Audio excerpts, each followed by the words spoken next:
Hello everybody, welcome back to another episode of the Access Blockbusters Pod. Welcome back to episode number 98 of the Access Blockbusters Pod. Thank you so much for joining us.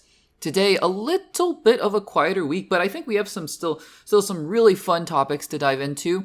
We're continuing our Defenders Saga rewatch. We're catching up on some shows like Gen V. We're talking about the second to last episode of Peacemaker, some fun little tidbits here and there about Daredevil Born Again, the Vision Quest series. So I think some really interesting things to dive into today. Thank you all so much for joining us. If you haven't subscribed to the Access Blockbusters YouTube channel, make sure to do so and give this video a like. We are on the road to 2,000 subscribers. Thank you so much for all of you who have joined us. We also have channel memberships open, just if you're curious and if you want to, totally optional. And again, if you are interested in the audio-only platform, Spotify, Apple Podcasts, and Overcast, that is where the podcast is posted in full first. So before it's on YouTube in full, it is on those audio-only platforms. But if you also sign up for a YouTube membership, we will get you those episodes and clips before everyone else. And that is all for the intro, guys. Let's get into today's topics. Alrighty, guys. Defenders Saga rewatch is back. Let's talk about Jessica Jones Season 2. For those of you who are joining us for the first time, whether you've stumbled upon this clip on YouTube, this segment on YouTube, or whether or not you're just checking out the Access Blockbusters Pod for the first time, and you're just joining us on our Defenders Saga rewatch, then welcome. Thank you so much for joining us. Let's give a little bit of context before we dive into Jessica Jones Season 2. So we have been doing, over the last 6 or 7 months, a full rewatch of the Defenders Saga, the Marvel Netflix show, starting with Daredevil Season 1. The reason that this started was Daredevil Born Again Season 1 came out in March. And at the time I said, I want to rewatch all 3 seasons of Daredevil and maybe the Defenders, right? Those are all the seasons that Daredevil appeared in the Netflix shows. I want to rewatch all of those and then dive into Daredevil Born Again Season 1. That didn't necessarily happen, right? I started Daredevil Born Again Season 1 and then started Daredevil Season 1. And by the time I finished Daredevil Season 1, Daredevil Born Again was almost over, and I thought, okay, let's dive into Daredevil Season 2, and then I kind of thought, well, let's maybe give Jessica Jones a try. At the time, I had no idea that Jessica Jones was going to be coming back for Season 2. I had no idea about Punisher returning for Spider-Man Brand New Day. I previously had only seen Daredevil Season 1, Daredevil Season 2, The Defenders, and then Daredevil Season 3. I tried Jessica Jones initially way back when, 2019 or so, and just wasn't a big fan of it. And we'll talk about that a little bit more as we talk about Jessica Jones Season 2. You can check in my full rewatches, though, of previous seasons like Jessica Jones Season 1, but we've done all that now. So I decided at that point, let's just dive in and check all these shows out and see if I like them now, or maybe I didn't, because I initially watched, I think, a couple episodes of Jessica Jones way back when, and just didn't really like it, so I just skipped it and went to Daredevil and finished out his story. So we've done all those series thus far. Daredevil Season 1, Jessica Jones Season 1, Daredevil Season 2, Luke Cage Season 1, Iron Fist Season 1, The Defenders, and then we just recently did The Punisher Season 1. So we're going in release order, and now we are on to Jessica Jones Season 2. Just for a little bit more of background, as we dive into Jessica Jones now, I watched Season 1. And I heard good things about Jessica Jones in general. She was the only other Defenders character to get 3 seasons, and she is now coming back for Daredevil Born Again Season 2. Mike Coulter and Finn Jones might be back for Season 2 of Daredevil Born Again, but it seemed like fans were really clamoring for Kristen Ritter to rejoin the MCU, because now all these shows are really MCU canon, and actually Daredevil Born Again, Jessica Jones, rather, Season 2, has a lot of references to the Raft in it, so now that all these MCU connections are being made, it seems like it's much more obvious now. Anyways, it seemed like fans were really excited for Kristen Ritter to be coming back as Jessica Jones. I have to say, though, and you can go check out my full video where we talk about Jessica Jones Season 1, I wasn't the biggest fan of Jessica Jones Season 1. I thought that there were things to like. I thought that David Tennant's performance as Kilgrave was pretty strong, and I think that Kristen Ritter did a good job. But I think at a certain point, the show just kind of dragged along, and she was being, taken over by Kilgrave, and then they kind of stop him, and then he escapes, and they kind of take over, get taken over by Kilgrave and whatnot. And it was entertaining, and it was not like there were any parts of it where I was going, oh my gosh, this is terrible, whatever. Because look, I mean, I didn't hate Iron Fist, but there were definitely parts of the latter half of the Iron Fist Season 1 where I was going, oh my gosh, this writing is terrible, and this is blah, blah, blah, blah, blah. Again, I don't hate Iron Fist. I just didn't love it as much as I think we all wish we did. So there's that. But Jessica Jones Season 1, I wasn't a big fan of it, to be honest with you. I didn't hate it, but I just probably my least favorite season of Defenders television, aside from Iron Fist Season 1. It just personally wasn't for me. I think that the other thing, too, is that it's just hard to make a show revolving around a person who is, let's just face it, Jessica Jones as a character is a very self-destructive person. And, you know, there are other shows like that. Like, for example, if you watch HBO's Euphoria, just as an example, it is hard to watch at times when characters are basically just self-destructive and really hard on themselves all the time. You know, I think that that's kind of a hard show to watch. So we head into Jessica Jones Season 2. I was wondering, were there going to be many Defenders connections into this? The answer is no, not really. It's just post-Defenders. I mean, she makes reference, I think, a couple times to the events of the Defenders, but not really. And other than that, I had no idea what to expect. Other than I knew that Wilson, was it his name? Will Simpson? Simpson? Whatever, Agent Simpson. I think his name is Will. Is his name Will? Anyways, I knew that Simpson was going to be coming back in some form or fashion. I didn't know he was going to die in the first couple episodes, so that was a surprise to me. Because I knew, I think I saw on a cast listing or something that Simpson was going to be coming back for Season 2, and I was like, oh, interesting. Maybe he's going to be the villain.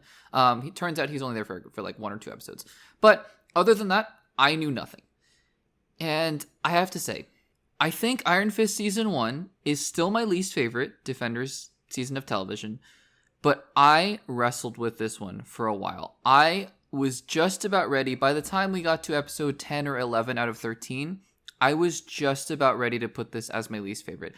I think the last couple episodes pushed this show up a little bit more, but I was just not a fan of this season. And it's interesting because this is just one of those cases where I'm in the minority.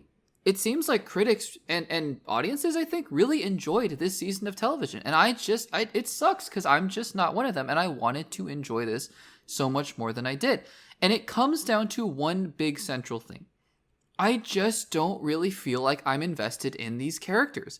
And I think that Jessica Jones, it's one thing for Jessica Jones, because I think that Kristen Ritter does a good job. She portrays the character that she's being asked to portray well. Again, it is hard to watch a character like that sometimes because she is just so hard on herself, and there is just so much self-loathing I think that character harbors that it's not as easy to watch. Because, again, I'm not saying that all characters have to be bubbly and happy-go-lucky all the time. I mean, all these Defenders, right? Daredevil, Luke Cage, you know, Iron Fist, Punisher especially, they are very, very, very hard on themselves. They operate in gray areas, some more so than others. And, you know, Daredevil, right? Daredevil operates in a very gray area. But I think that there is still a shining grit and light in somebody like Matt Murdock, for example. And it's just hard because Jessica Jones just is such a lost character. And again, intentionally so, right? Intentionally so. And that's part of the arc of this season with her mother, right? Played by Janet McTeer. It's just that it's hard to watch her as a character. But that is what it is, right? I think that she gives a good performance, Kristen Ritter, and I think that the character is intentionally meant to go on this journey, and that's all well and good. But the side characters, I have to say, for television especially, because movies it's one thing. If the side characters are not as interesting, fine, you're there for 2 hours and you're out. It's not as big of a deal. But for television, when you're asked to watch, especially in this case, 13 episodes of about 45 minutes each with these characters, the side characters really matter. That is why, honestly, Daredevil elevates so high. Because Foggy and Karen and Claire and Kingpin and Bullseye, these characters are so interesting and so fascinating in their own right. I think that for Iron Fist, even though I didn't love Iron Fist, I thought Colleen Wing was interesting. Again, not the greatest dialogue towards the end. Bakuto, we don't talk about Bakuto. We don't, and the Meachums, fine, whatever. Luke Cage, I thought that the supporting cast around Luke Cage was interesting, right? Misty Knight and Pops and all those, you know, the section of Harlem that they were, you know, exploring in Luke Cage. I thought it was all really interesting. Jessica Jones, Trish Walker is becoming a more central character in this season, and I haven't seen season 3, but based on the way that season 2 ends, you have to imagine that Trish Walker is going to be either the villain or a big part of season 3, whatever that's going to be. And that's the last season that we're going to do before we do a rewatch of Daredevil Born Again season 1, excuse me. So there's that. But I don't know if it's the performance. I don't know if it's the way the character is written. I just am not getting on board with this character and her struggles. You get it. I get it. This is another character with incredibly self-destructive tendencies. Malcolm, again, same thing, right? He was an addict and he's being pulled in a lot of different directions. You feel bad for him, right? But again, it feels like he's trying to do the right thing, but he's just surrounded by people who don't want the best for him. Hogarth, same thing, literally, physically, right? With the illness in this season, but then also just she's a vicious character in general, and it's hard to root for her because she's not meant to be rooted for in some cases. She does some not good things, right? And Jessica's mother, first of all, I didn't know Janet McTeer was going to be in this series, and when I found out, because we'd done segments before about Janet McTeer, who I had never really seen in anything before, so she was just a name to me, an actress in Hollywood. But we talked about her being the new Minerva McGonagall, which is great. I knew nothing about her, and so I kind of, maybe in my naivety, assumed that she would be kind of similar to Maggie Smith of, a very proper and very kind of gentle character actress. And for all I know, Janet McTeer has just an incredible range, and she can play that because in this season of television, she was basically asked to be a living Hulk kind of person, a rage monster kind of character, if you will. And so that is a complete 180 from somebody, what I'm expecting from a McGonagall, which again, I'm excited. Maybe we'll get to see her range, really get to see her, a very different side of her, or maybe this is going to be a very angry McGonagall for all I know. That's a complete aside. Look, all the story things, the story beats, it's laid out there. And we'll talk about the story in just a second. I just could not, I don't know, again, I don't know if it's the performance. I think part of the performances are supposed to, because I think every character in the show is meant to be angsty in a certain way. And not angsty in a teen angst kind of way, just dealing with hard emotions, right? That kind of angst. And I think all the performers are told to play their characters in such a way of, I don't talk to me, I don't need your help. And and again, that is what it is. When every character is like that, though, it's just hard. And with Alyssa, right? Alyssa Jones. It's hard because you get the sense that she cares a lot about Jessica. That's what they want you to feel. You get the sense towards the end of the season that Jessica cares a lot about her. Because, what would you do if your presumed dead mother shows up again and she turns into this just crazy person, but also person who has mental issues and is trying to get past them, right? It's just a complicated situation. I get that. I never once, though, emotionally, because I literally on a story level, of course, I'm understanding what's going on and what the creators want me to feel. On an emotional level, I just could not find myself buying into this at all. It's weird, and the funny thing about this show, going back to the story, right, is that unlike Iron Fist season 1, which I just think the ending fell apart and the writing fell apart and I don't know what happened. Because again, I've said it before, I enjoy the first little chunk of Iron Fist. I think it's fine. I think it's fun. But the show just kind of falls apart from there. With this show, with this season, I think the writers did what they set out to do. I think they told the story that they wanted to tell. It's just that I, for whatever reason, could not emotionally invest in this story. It was really hard for me. It was really hard for me. And like I said, towards the end, once you start to see these emotional arcs start to resolve, like the conversations that Jessica has with Trish in the hospital, where, presumably she has superpowers now, but where Jessica is like, look, you need to be the hero, right? That's Trish's whole arc. She's self-destructive in such a way where she just needs to be the hero. She feels inadequate next to Jessica and all that kind of stuff. Totally, that makes sense to me. And some of the conversations she has at the end, like I think the Ferris wheel scene is cool. Not cool in the outcome, obviously, she gets killed, Alyssa gets killed, but just cool in the way that it was set up, the lights and everything. And then the conversation, I thought it was good. I also like that we're trying to open up Jessica in such a way where, she's admitting that she lived her life untethered is one of the last things that she says. And she's truly trying to open up, I think, with the landlord or the superintendent rather, and his kid. I think that whole thing was good. But I'm curious to see now whether that actually translates into season 3. I feel like from the beginning of season 2, after the events of Defenders and Jessica Jones season 1, we didn't see much change. And so this was a very similar Jessica to what we saw in season 1, a very, again, just a very self-loathing kind of character. And I think that Kristen Ritter's performance, is what is really keeping me captivated by this show. But I was just disappointed because I didn't hate season 1 of Jessica Jones, and I will say now, in hindsight, watching season 2, I like season 1 a good deal more than season 2. It wasn't bad. It just, You know, it wasn't the kind of show that I gravitate towards, right? But I was hoping, okay, let's kind of dive into season 2 and let's build on things. And instead, I walked out of season 2 going, I just don't know. I mean, maybe it's this world, this subset of this Marvel Cinematic Universe that I just can't get on board with. I liked her a lot in Defenders, and I'm excited to see her in Daredevil Born Again season 2 because I think that her dynamic with Matt Murdock is going to be really fun to see again. I just don't know what it is about her solo adventures, you know? I don't know. People are clamoring, I think, for a Jessica Jones revival as well. And if that happens, I'll be there to watch it. You know, I'll be very curious to see how they're going to handle this character. But it seems like Jessica Jones is that one show. Maybe it's like Eternals. I love Eternals. Everyone else on this channel seems to hate Eternals. That's fine. It's totally fine. I love Eternals. I don't like Jessica Jones. And for whatever reason, it's that show that everyone else seems to like. And I don't. I'm really hoping, though, going into season 3, whenever we get to that. It's going to be early 2026, I have to imagine, at the earliest that we get to Jessica Jones season 3. Anyways, when we do, I really hope it's my favorite out of all of them. I hope that every show that I watch, Luke Cage season 2 is up next, I hope that one becomes my favorite out of all of them. You know?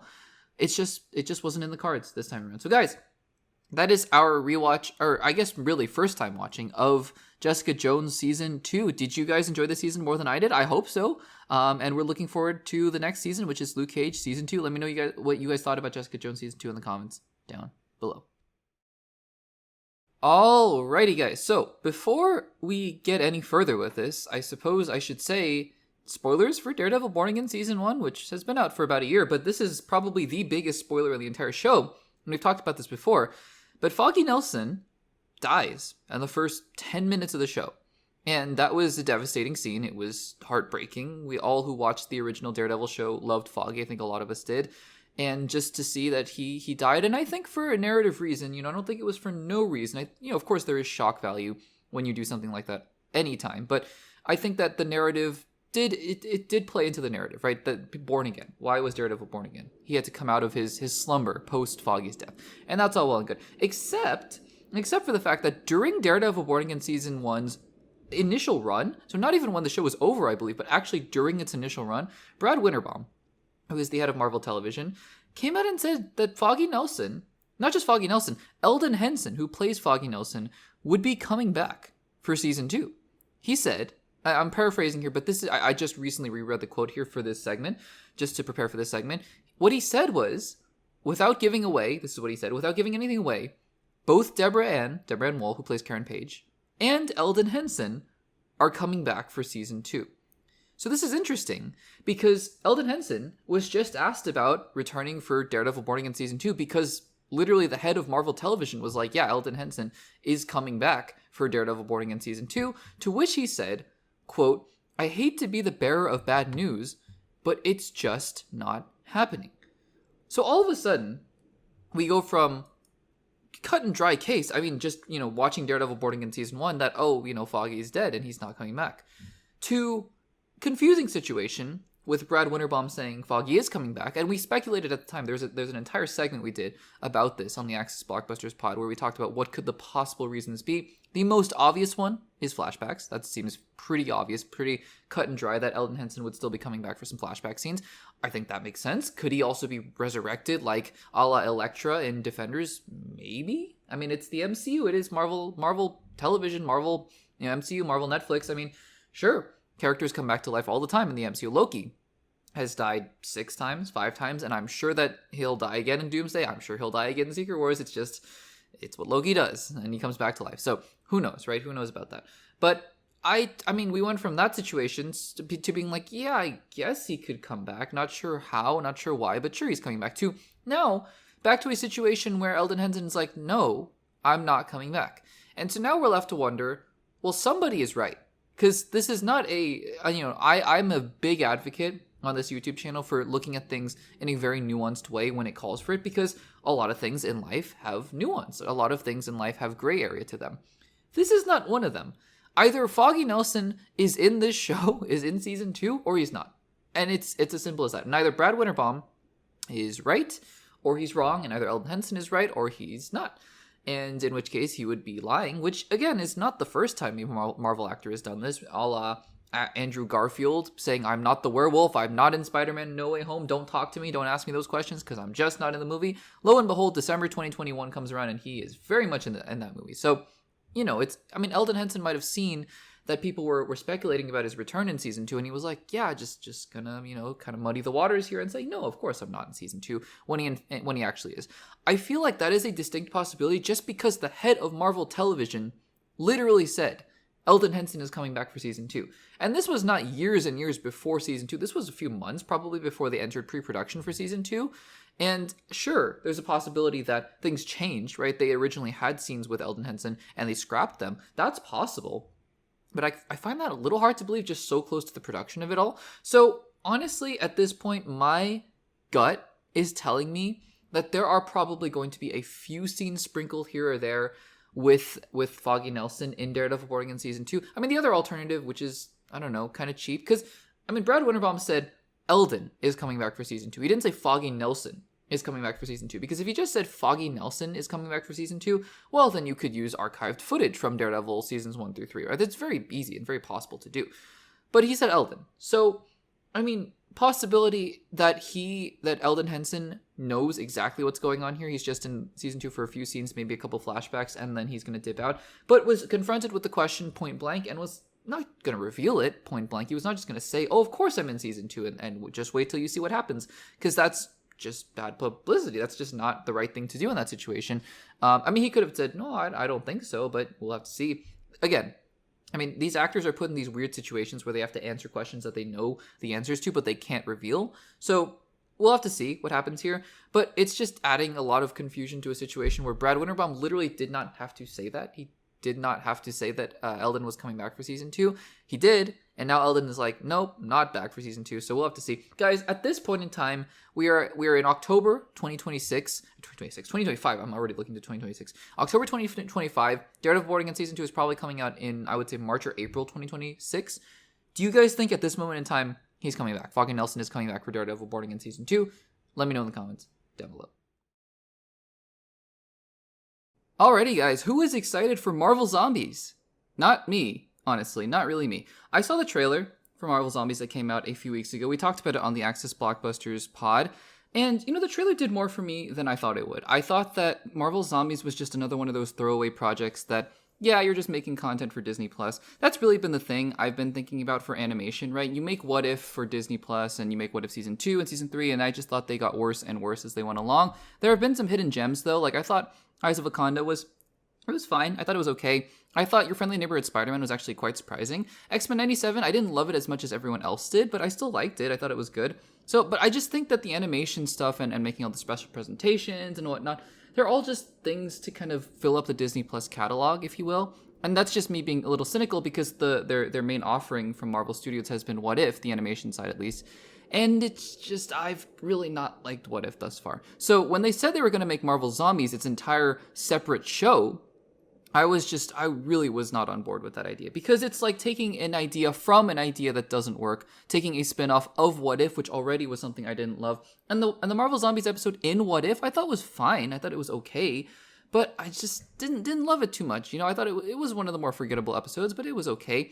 So then to just take an entire episode like that and make it just a separate show, I was like, yeah, I don't know. But again, the trailer, which came out a few weeks ago, rated TVMA and all that stuff that they were advertising, I was like, okay, it looks intense, it looks different, it looks interesting, so I'll give it a shot. So I know the show's come out a while ago. I don't get early screenings for these kinds of things. I hope I can eventually. I hope I can get to watch these things beforehand so I can review them quickly. But as of right now, I have to watch them just like the rest of any of you guys. So I watched Marvel Zombies. Apologies, I didn't get to talk about it in last week's episode. And, I think it has its moments. It has its moments. For the most part, kind of pun intended, kind of no pun intended. It's just kind of mindless entertainment for the most part. And there are some fun things here and there. I will say, though, mixed in with that, there are its moments. I think, really, before we get into the stuff I enjoyed about Marvel Zombies, and this is going to be, I should have said up front, this is going to be a spoiler discussion. I'm assuming if you're tuning into this into this segment that you've seen Marvel Zombies or you just don't really care about spoilers. And while there are some fun things that happen in Marvel Zombies, it's not a consequential project in the MCU. It's taking place in an alternate universe and all that kind of stuff. So again, but if you don't want to be spoiled for Marvel Zombies, totally get that. So just skip ahead to a later part of the podcast, or save this segment to watch later. But anyways, full spoiler discussion. I think to get out of the way, the thing that I didn't love the most about Marvel Zombies was really the tone, because Marvel Zombies had been advertised in the trailers as this violent, gory, kind of different Marvel project where it's going to be more adult and it's going to be more mature and more violent and all that kind of stuff. And certainly, visually and tonally for some parts of it, there are some very gory and just gross things that happen in the show. And I think, if you're going to do Marvel Zombies, fine, that's fine, do that, do it. And I'm not somebody who really enjoys violence or gore for the sake of it, but it fits the tone of what they were going for. And I was like, yeah, it's whatever. But then there are parts of the show that also are so tonally what if, so campy, and not campy in a good way, like, oh, this is a zombie show, so, get excited, but just campy in a, this is a kids MCU kind of show, like What If was in certain places. There are certain characters like Jimmy Woo, for example, Randall Park, who are just there to be really kiddie and goofy comedic timing, and Zemo was just kind of annoying for the most part. So it's weird because you have these conflicting tones of, oh, we want this to be a very serious and adult kind of show, and then on the other hand you have these moments where you're like, yeah, but this still just feels like a What If episode. The parts of What If that I just really didn't like, the fact that it just was geared towards kind of mindless entertainment, and I didn't love that. So there are some tonal disconnects going on there. Two big strengths, though, that I want to talk about with Marvel Zombies. Really, I'm not going to go through every single episode and all that kind of stuff with this. It's just, it's fun. It was fine. But two big strengths that I found with Marvel Zombies. Number one, I think the characters that they chose to focus on were quite well picked. And I know that they had to go off of what happened in the Marvel Zombies episode in What If. So a lot of characters like Vision and Doctor Strange, all those characters are not in play anymore. The Iron Man and Cap, they're not there anymore. And that's, they can't use them. But I think the characters, one thing I've said about these animated shows is that at least, even if you're not my cup of tea, I'm glad that they've been able to showcase some of the characters that we haven't seen in the MCU for quite a while. We haven't seen Kamala Khan since the Marvels, and I loved her in Miss Marvel, and I liked her a decent bit in the Marvels, and we just haven't seen her since. And so making Iman Vellani, Kamala Khan, the lead of Marvel Zombies, I think is a great idea. Getting Lizzie Olsen to come back and voice Wanda Maximoff, again, probably a pretty good paycheck, but also, shows that she's still game to play Wanda, and I think that it adds just a layer of credibility to this show, hearing Lizzie Olsen's voice come back as Wanda Maximoff. And, her character was interesting, right? Because it took parts of WandaVision where, creating your own reality at the end, which we'll talk about in just a second. But, having characters like Aquafina come back as Katie, love any Shang-Chi action that we can get, love the Ten Rings, so Simu Liu coming back is great. Obviously, we got Thunderbolts, and so now we have David Harbour and Florence Pugh coming back, some young Avengers with Kate Bishop and Riri Williams. So I like that they're showcasing some characters with this show that hadn't been done before. And of course we got the Mahershala Ali less Blade Moon Knight character. And I thought he was cool. Really no explanation for what was going on here. If you're watching this show, right, if you're watching Marvel Zombies, they really are assuming, oh, you know what's going on. Because, Blade Moon Knight just shows up, and Khonshu and Valkyrie and Headless Ant-Man and Zombie Thanos and Wanda Zombie Queen. So it's all just happening as if you are supposed to already be in tune with what's going on here. There's no backstory to any of these characters, and that's fine. It is what it is. You're assuming that you're a Marvel MCU fan if you're watching this show. The other thing I really enjoyed, aside from the characters and their interactions, and of course the action was pretty interesting and pretty fun, but the other big thing that I really enjoyed was actually the ending. I thought, oh, it's a really cool thing to bring in Bruce Banner to kind of be the holder of this Infinity Stone radiation or energy or whatever, and it had, the very end had shades of Ironheart to it. It's sort of Ironheart mixed with WandaVision, right, where at the end of Ironheart, a show that I thought was all right, it was okay, but at the end of Ironheart, Ironheart talks to Mephisto, and he offers her the choice to bring back Natalie, right? And she takes the deal, and Kamala Khan ends up taking the deal, and she ends up in this idyllic place where all of her friends, Kate Bishop and Riri Williams, are back, and it's a totally normal lifestyle, which you have to imagine living in the zombie apocalypse for 5 years is just such a relief. But then you get the hints that, it's kind of a hex reality, right? It's not actually what's going on here. So I thought that part of the ending was actually quite good. I think that the concept of zombies in general is not as interesting unless it's done really originally or really well. That's what I think makes a show like The Last of Us really stand out, because it is a zombie show, but it's done in a very thoughtful and different and intricate way, and I really like that. But just having hordes and hordes of zombies, it's just not my cup of tea, I think. So this show always had a ceiling for it, but at the end of the day, it's 4 episodes. It's maybe an hour and 20 minutes in total, and it was fine. It was fine. Mindlessly entertaining, as I said, probably in the title of the segment as well. It was fine, and I don't know if fine is what we want out of Marvel animation. I'm very much looking forward to X-Men 97 Season 2 and Your Friendly Neighborhood Spider-Man Season 2, so I think that at least there are a couple animated shows that Marvel is doing that I am very much interested in. But Marvel Zombies, probably not one that I'm going to rewatch anytime soon. Guys, have you seen Marvel Zombies? I'm assuming you have if you have stuck around for this spoiler discussion. What did you think about the show in general? Let me know in the comments down below. Alrighty, everybody, let's talk a little bit about what feels like it's a little bit of a forgotten show in the future of the MCU. Let's talk about Vision and Vision Quest. And honestly, and I think now we can officially maybe say that it's called Vision Quest, because we recently saw that in some, I think it was rap merch, that there is somebody wearing something, maybe, so who knows if it's official or not, but somebody wearing something that said Vision Quest on it. So we're going to call it Vision Quest for now. Anyways, I feel like, ever since the MCU decided to pivot a little bit away from the shows and decided to really refocus its efforts on Avengers Doomsday and Avengers Secret Wars and Spider-Man Brand New Day, the upcoming shows that are already in production have gone a little bit by the wayside. But it's still, I feel like these shows, being Daredevil Born Again Season 2 and Vision Quest, have really also undergone the transformational remapping and new strategy of Marvel Studios to really put an emphasis on the quality of the shows, getting showrunners, and making sure that these shows are the highest quality that they can be. So I'm very excited for Daredevil Born Again Season 2. We haven't talked a whole lot about Vision Quest because it's just quietly come and gone. I feel like for most of these shows, you would have heard something like, Paul Bettany gives an interview where he talks about the Vision makeup and getting back into the costume again. There's been almost nothing about Vision Quest ever since they've started filming. It's been so under wraps. It's been held so quietly that I don't know. I feel like we've heard nothing about it. But recently, Elizabeth Olsen and Paul Bettany were together at Los Angeles Comic Con 2025. Is this a precursor, first of all, to them both returning for Avengers Doomsday? Maybe not. I would say not. It's probably just a fun thing that they did. And there were some fun tidbits in there. Elizabeth Olsen said she had no idea Marvel Zombies actually even came out, and she recorded everything during COVID, at her home in a closet or something like that. So that's something where Marvel Zombies, I guess, was finished. It recorded like 5 years ago, so there's that. Anyways, they got on stage at Comic-Con. Elizabeth Olsen obviously was very cagey about her future as Wanda Maximoff, but while Paul Bettany didn't give a lot of detail about Vision Quest, he actually had some things to say, and I think that these things are quite encouraging and quite intriguing. So first of all, in talking about what the show is actually about, this is what he had to say. He said, quote, "Vision Quest is sort of about intergenerational trauma. It's about fathers and sons and denial of pain and the denial of your own truth and coming to terms with who and what you are and what you could be.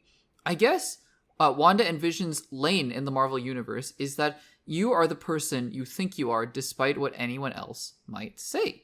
That's super interesting. That is really deep and quite profound. He said also, I'm reading from an article, he says, comparing the his own MCU experience to his own life, Bettany further said the Vision Quest has, quote, big questions to ask yourself about what it is to be a father and what it is to be a son. And those are, of course, questions I ask myself as a father of 3 children.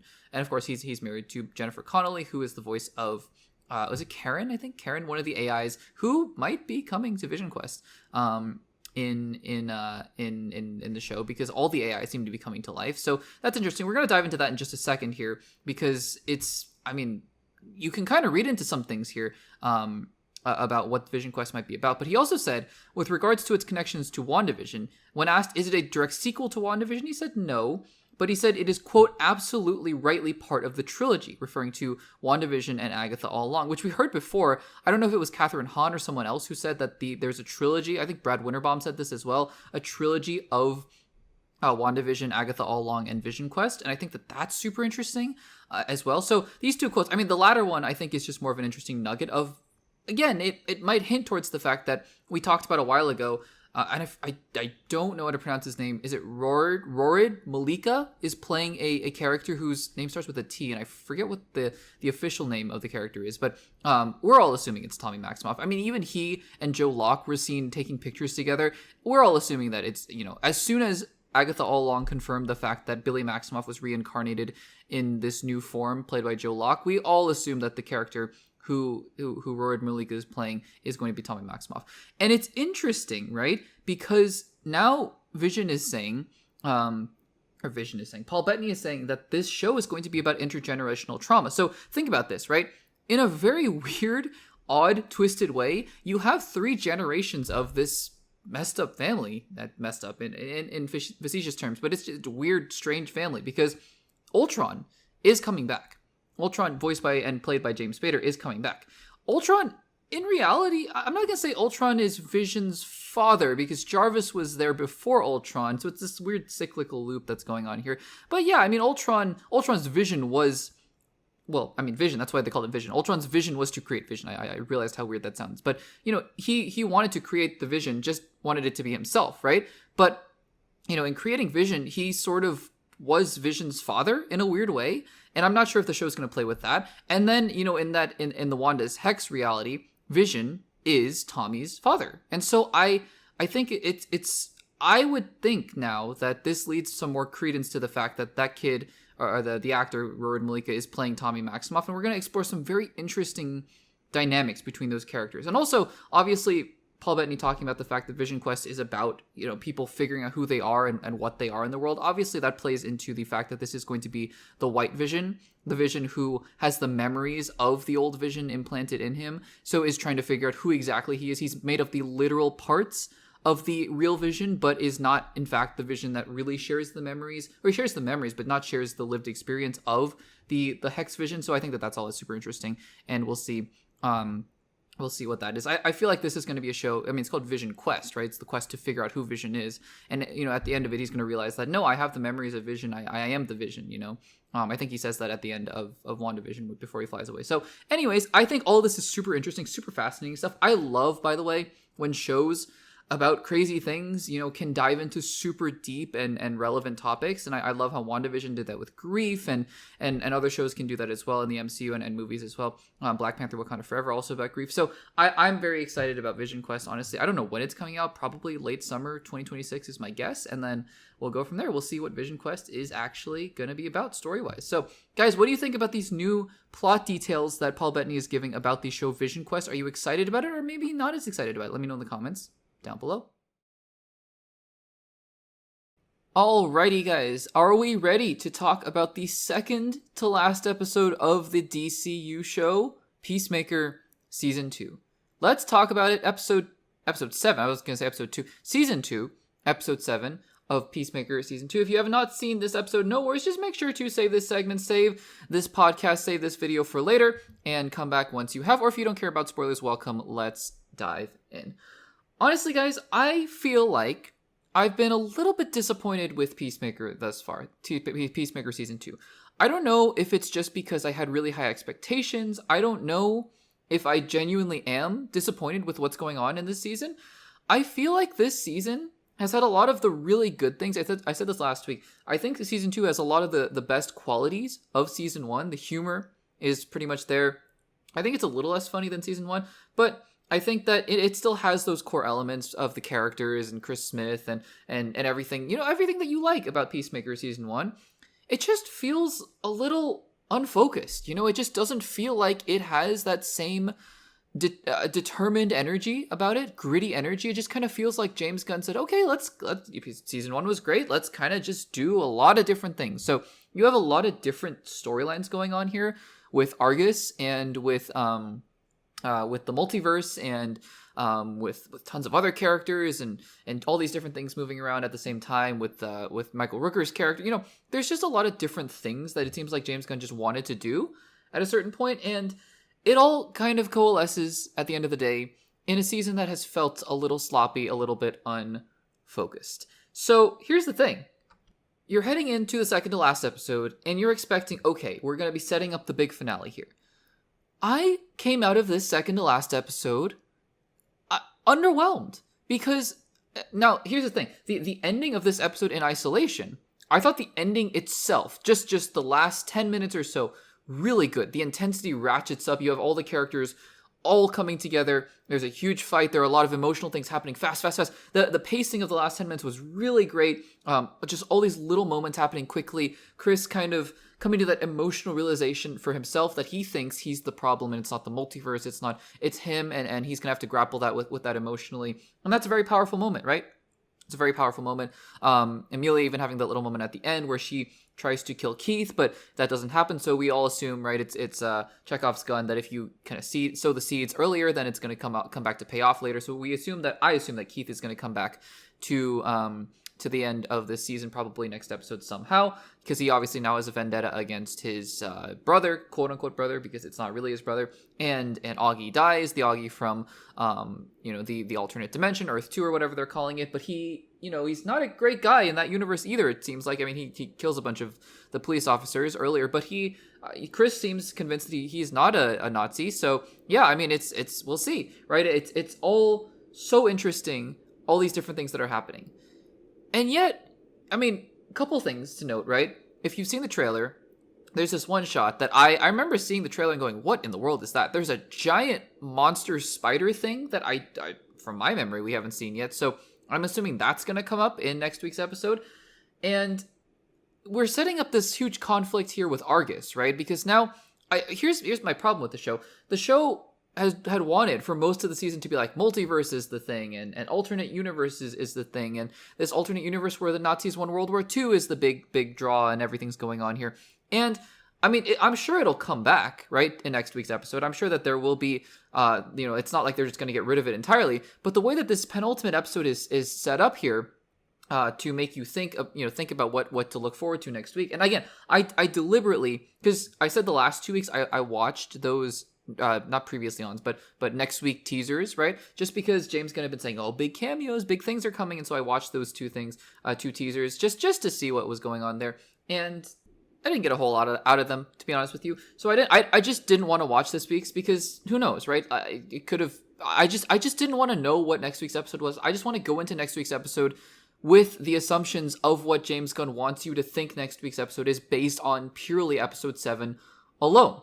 And based on episode 7 alone, it seems like James Gunn is trying to convince us, oh, Argus has been the big threat all along, you exit the multiverse and boom, there's Rick Flag Sr. The problem is that the story's focus has been so divided between multiverse things and Argus.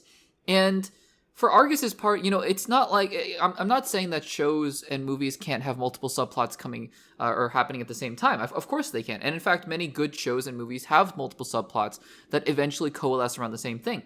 I just think that instead of coalescing around the same thing, and again, we haven't seen the finale, so for all we know, there's going to be a huge, really wonderful payoff of these storylines that's gonna happen there. But it just seems like ping pong. It just seems like we're bouncing back and forth between stories. So now you exit the multiverse, there's Argus. Once you escape Argus, there's the multiverse. Running through doors, escaping doors.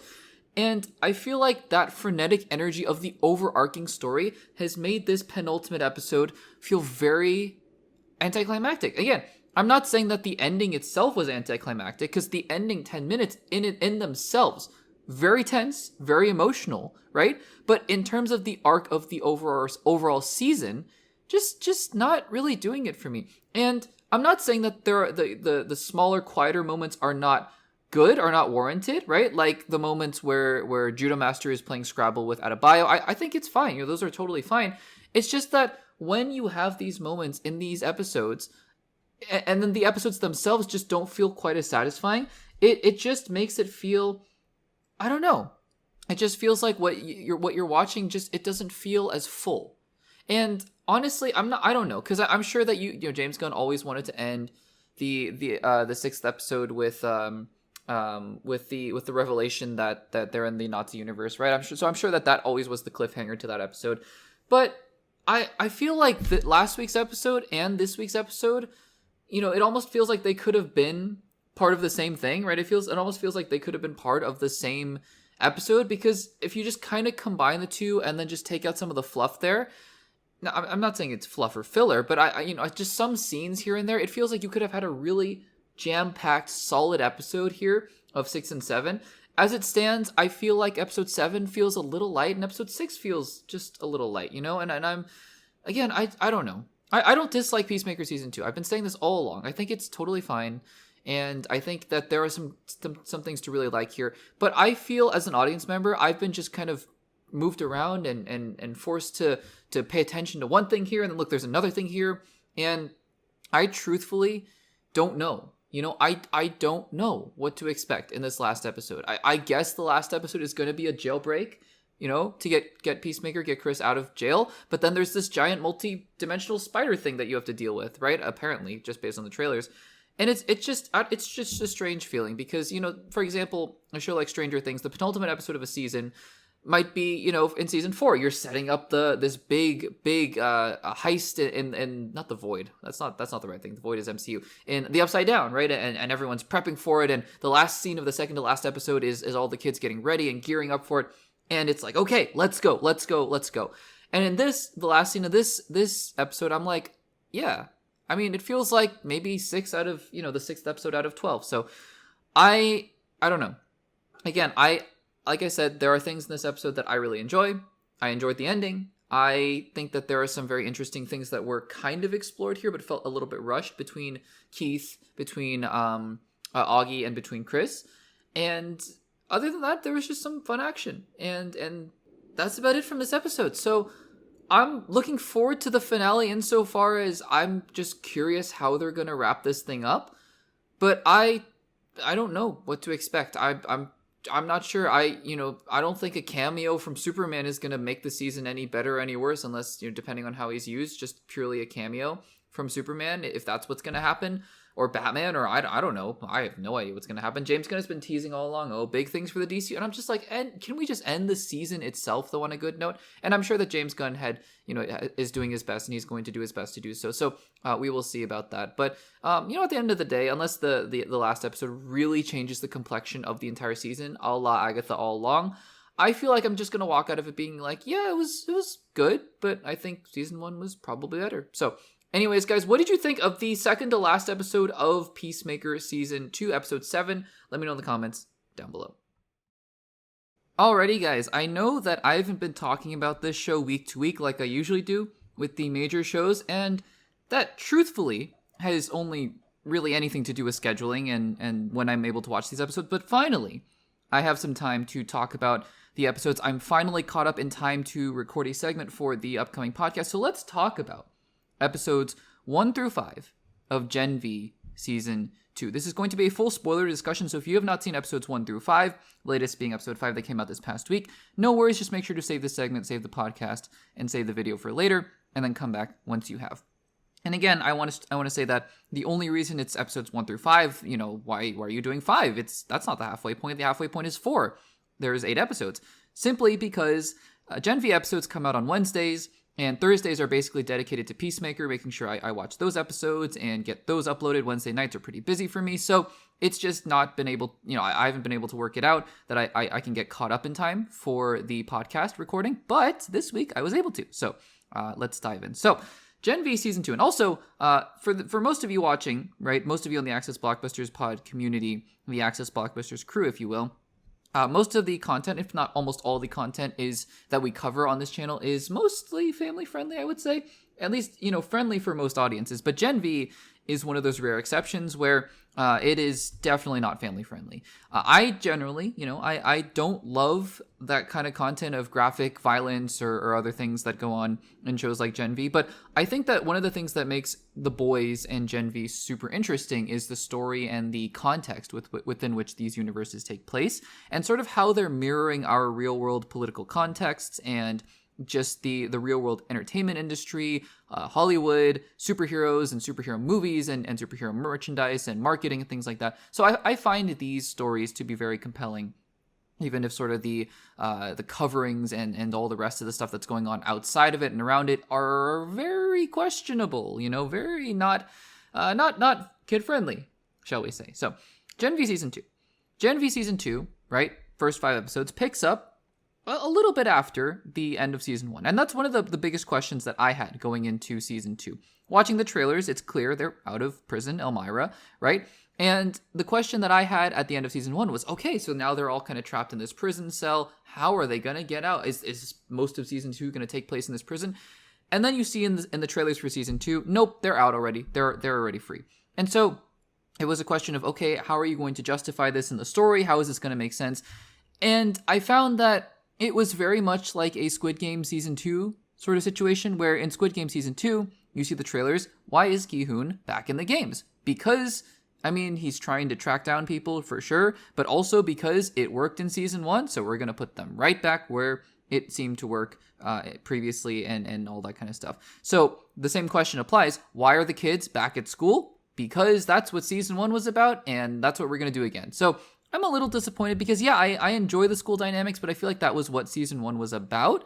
And they're not always in the school. Like episode 5 mostly takes place in Elmira, so it's a little bit different here. But I think that, for the record, I like when the next seasons of shows really address the endings of previous seasons, like take some time to really dive into those ramifications instead of immediately addressing them and then just pushing characters into the next phase of their journey. That all being said, I have been enjoying season 2 thus far. I don't know necessarily if I would consider this stronger than season 1 thus far, but perhaps that's not the comparison we should be making about halfway through the season. I think season 1 was a quote-unquote breath of fresh air, because I think that at that point, I think The Boys seasons 3 and 4 were not my favorite seasons of the show, because I think that they were getting really caught up in a lot of different things, a lot of different aspects, a lot of different elements of the show. And I think season 4 in particular, while it's setting up some really fascinating stuff in season 5, the final season of The Boys, I think that it was kind of all over the place, to be honest with you. But I think that Gen V felt much more focused. It felt original, right? Even though it was taking place in this universe. And I really like that. I think season 2 is still doing a lot of that stuff, but now you have established characters. So now it's about where are these characters going to go. And I like this idea that Marie is being positioned as a true opposition force to Homelander in some capacity. Because we have now Sister Sage entering the picture in episode 5. So the question really becomes, who are whose foes, I guess, and who are whose allies? I think that's a big question of who is really allying with who. And I think those questions are still a little bit ambiguous, right? Because from all we've seen, Dean Cypher is obviously not a great person. Sister Sage, we have seen in The Boys season 4, not a great person, but that doesn't mean that they cannot have the ulterior motives of wanting to take down Homelander. So perhaps that is what this is all about. I find that most of the season has been compelling because there are questions. We still have questions that feel very salient, and it feels like the show has answers for us that are going to be satisfying, right? I think the idea of Odessa and understanding what Cypher's role was in Marie's birth and whatever powers she got and Compound V and whatever all that kind of stuff was, I think is an interesting thing. Why he's pushing her, it's clear that he wants her to be a weapon, but for what purpose? I don't know. Also in episode 5, as it takes place in Elmira, which is, I think, pretty clearly a test, right? Cypher is trying to see what all these people are going to do. And I think that the point of episode 5 was really to get out of Marie the idea that she can resurrect people from the dead. The entire time, and we're not going to know until episode 6 comes out, I still am not convinced that girl was actually her sister. Not that I'm saying that it's not literally, it doesn't literally look like her sister, but what I'm saying is that the entire time, as soon as that prison door opened and you saw, Marie was like, Annabeth, I kind of thought that has to be a shapeshifter, right? Because it would make sense in my mind for Cypher to kind of go through this whole thing. Or maybe he really wanted to kill her sister, which would have been just such a sadistic thing to do. She's alive now, I guess, at the end of episode 5. But I think that I don't know. I felt like immediately it would have been this kind of situation where he got a shapeshifter to transform into Annabeth, and then that was where that's the whole part of this test in episode 5. So I'm not quite sure. We'll see what's going on here. I think also season 2 is suffering a little bit from this whole, what do we do with certain characters? We had such a sharp focus with them in season 1, but now we're kind of lost with them. I think Sam is such a prime example of this. I don't think the show knows what to do with Sam at all. I'm sure that he's going to have a pretty robust arc in the last 3 episodes, but for now, I like episode 5 where he is able to go home and really deal with some of his inner demons and mental health struggles, right? I think that that's all well and good, but I think just as a character, I think the first couple episodes were pretty strong when he had Kate to rely on to numb the pain of what he had done. And I think that, it's interesting because on the one hand, he and Kate have done really bad things. I mean, at the end of season 1, and also during The Boys season 4, they did bad things, really bad things. But it seems like these characters are all kind of willing to move past it, and I'm not sure how I feel about that. Like, I feel like it happened a little too quickly, where we're moving past everything that Kate had done. You feel for her in a sense, right? But I almost feel like maybe we should have sat with that a little bit longer, because they forgave her pretty much. I'm not saying that they'd completely forgiven her, but the whole conflict was over pretty much in episode 3 or 4. So I don't know. Maybe that's just a smaller thing. But yeah, I'm very interested in Dean Cypher. I'm very interested to see what his actual motivations are. It totally makes sense that Sister Sage is on his team, because I was like, is his superpower mind reading or what? Because he's always one step ahead of everybody, right? So I'm curious. I'm very curious to see what his whole deal is. I am still not convinced he's a soup, because I feel like Marie should have known that, and I feel like the whole puppeting Jordan kind of thing, I feel like that was an act. That's my bold prediction for the rest of the season. I think Dean Cypher is a human somehow, and we're gonna have to see how that manifests itself. But yeah, I'm enjoying season 2 thus far. I'm very curious to see where it's gonna go. I think for The Boys season 5 and The Boys universe as well, I'm very curious to see how this show is going to position Marie, because I think that, again, it's a gamble, right? Marvel took this gamble of, everyone's going to see our shows, and then we can connect them to the movies. And that backfired big time with Doctor Strange and the Multiverse of Madness, not box office wise, but in the sense that people were like, why is Wanda doing crazy things? And it backfired big time with the Marvels, where people were like, I don't know these characters. I'm not going to go watch this movie. And also the, critical score wasn't super high. So it's a risk, right? Whenever you want to ask people to watch your spinoff show to understand the main show. And I'm very curious to see at the end of this season, is Marie going to literally be the MacGuffin in season 5 of The Boys? Is she going to be the one to be able to take down Homelander? Because that's what's being positioned in this season. And I like Gen V. I like that it's sort of in its own corner while also having Boys references here and there. But I'm not sure. I'm not sure if they're going to kind of position Marie as a character that you don't need to know anything about previously. But if you had watched Gen V, then you would understand her character. I don't know. I'm very curious to see how they're going to go with that. I like her relationship with Jordan. I think Emma is, she's, very charismatic as always, but maybe has a little bit less to do here. And of course, I can't believe I went this entire time without addressing it. I think that obviously the show is hampered, not hampered. How do I say this? I'm sure that the writers, went through a very similar situation as in Black Panther: Wakanda Forever, because Chance is his name Perdomo? Chance Perdomo.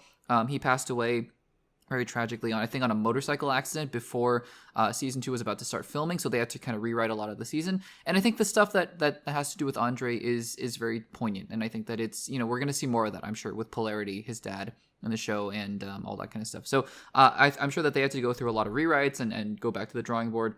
And it sucks, it just on every level, on a human level and in the story and whatnot. But I'm very curious to see how they're going to continue to address this. But again, I'm sure that was no small feat as well. So again, I'm enjoying, season 2, episodes 1 through 5. I'm very curious to see if 6 through 8 is going to kick it into high gear, or it's going to, I don't know. I'm very curious to see where the show ends up, because so far it's sort of been, okay, Marie, you're kind of a chosen one, even though they make fun of that, but we'll have to see about that. Guys, have you seen Gen V season 2 episodes 1 through 5? What do you think about them? Let me know in the comments down below.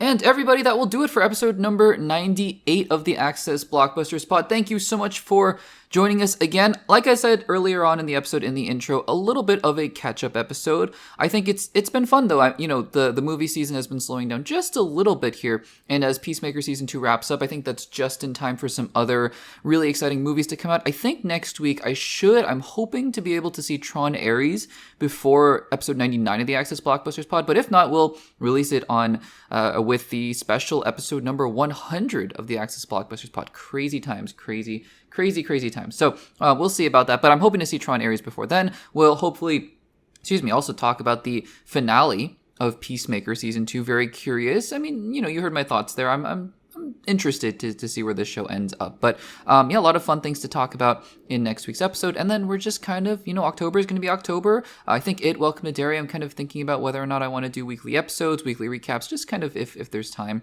And then we'll dive into Zootopia 2, Wicked Part 2, Avatar Fire and Ash, and that's it for 2025. It is. It's all happening fast, guys. It's all happening fast. So, again, thank you so much for joining us. Thank you for those of you who are subscribed. But if you haven't subscribed to the Access Blockbusters YouTube channel, make sure to do so. Give this video a like. Let me know in the comments what you think about any of the topics. And if you are interested, like I said, in the audio-only platform, Spotify, Apple Podcasts, and Overcast, we are available on all of those. That will do it for me. We are on the road to 2,000 subscribers. Thank you so much for all of you who joined and have joined and are going to join, hopefully. Fingers crossed. And I will see you guys in the next one.